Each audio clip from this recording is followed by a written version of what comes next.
Assalamualaikum warahmatullahi wabarakatuh. Halo semuanya, perkenalkan nama saya Arin Dinur Fazria dari Prodi Pendidikan Bahasa Inggris, Fakultas Keguruan dan Ilmu Pendidikan. Saya di sini akan memaparkan sedikit materi tentang bioteknologi konvensional dan modern. Kalian mungkin sudah pernah makan yang namanya keju mozzarella.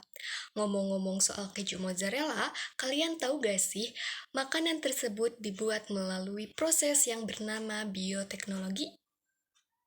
Bioteknologi ini sudah ditemukan sejak ribuan tahun yang lalu dan menghasilkan berbagai produk berupa makanan, minuman, obat-obatan, hingga makhluk hidup.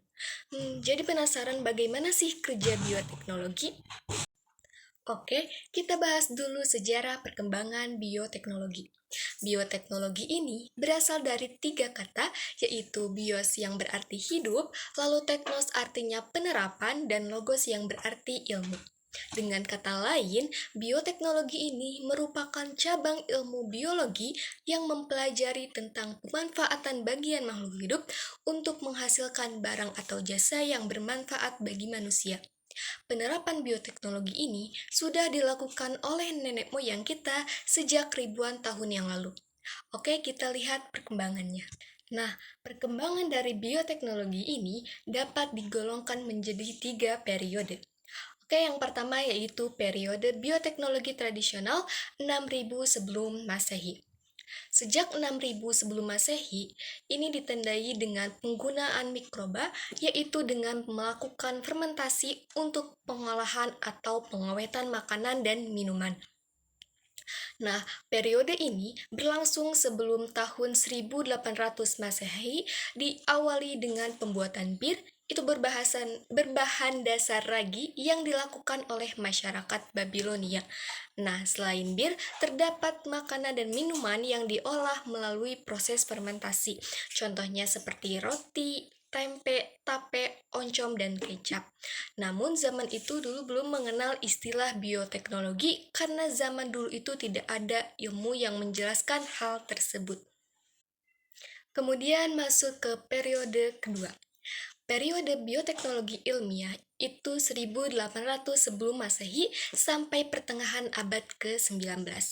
Pada zaman ini, manusia mulai menyadari bahwa proses fermentasi ini tidak terjadi begitu saja, di mana berbekal rasa ingin tahu, mereka melakukan penelitian dengan menggunakan prinsip-prinsip ilmiah.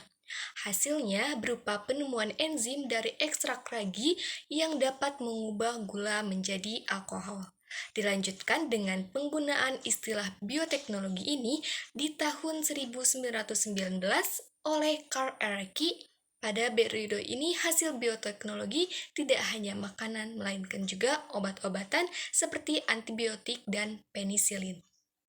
Oke, selanjutnya periode ketiga, di mana periode bioteknologi modern ini setelah Perang Dunia Kedua sampai sekarang, di mana zaman semakin berkembang, kemudian kebutuhan manusia pun semakin bertambah. Jadi, ada upaya untuk menghasilkan bahan pangan dan obat-obatan melalui proses yang lebih efektif dan efisien, di mana modern ini diawali dengan penemuan enzim endonukleas retriksi. Enzim ini memungkinkan kita untuk memotong dan menyisihkan DNA ke makhluk hidup. Materi selanjutnya yaitu jenis bioteknologi berdasarkan prinsipnya. Nah, kalau tadi kita sudah membahas perkembangan bioteknologi dari zaman ke zaman, sekarang kita akan mengenal jenis bioteknologi berdasarkan prinsipnya. Secara umum, ada dua jenis bioteknologi, yaitu konvensional atau sederhana dan bioteknologi modern. Yang pertama, kita akan membahas bioteknologi konvensional. Bioteknologi konvensional adalah bioteknologi yang memanfaatkan langsung mikroorganisme. Mikroorganisme seperti apa? Seperti bakteri atau jamur. Nah, enzim yang dihasilkan oleh mikroorganisme dan terlibat dalam proses fermentasi atau peragian untuk menciptakan produk dan jasa juga termasuk ke dalam bioteknologi konvensional. Jadi apa ciri-ciri dari bioteknologi konvensional? yaitu yang pertama, menerapkan prinsip fermentasi dan melibatkan mikroorganisme secara langsung. Yang kedua, menggunakan alat yang sederhana. Yang ketiga, skala produksi lebih kecil. Dan yang terakhir yaitu biaya yang murah. Kemudian bioteknologi modern. Jadi, bioteknologi modern, kalau kita sudah mendengar penjelasan awal tadi, dia berada di periode Perang Dunia Kedua sampai sekarang. Jadi bioteknologi modern ini lebih maju daripada bioteknologi konvensional, di mana bioteknologi modern ini dia menggunakan enzim dan bisa menyisipkan DNA ke makhluk hidup. Dan ciri-ciri dari bioteknologi modern adalah yang pertama menerapkan teknologi reproduksi atau rekayasa genetika, yang kedua menggunakan alat yang canggih dan cara yang lebih rumit, yang ketiga proses biokimia dan genetik tidak terjadi secara alami, dan yang terakhir adalah membutuhkan biaya yang mahal. Oke, apa saja contoh produk dari bioteknologi konvensional dan modern? Yaitu contoh dari bioteknologi konvensional ada tempe, keju, yogurt, dan contoh bioteknologi modern yaitu vaksin, tomat liver saver, dan bayi tabung.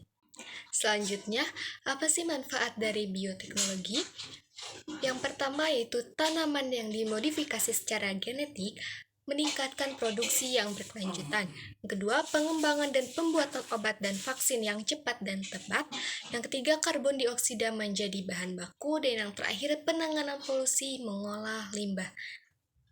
Oke, cukup sekian materi yang dapat saya sampaikan. Terima kasih atas perhatiannya. Wassalamualaikum warahmatullahi wabarakatuh.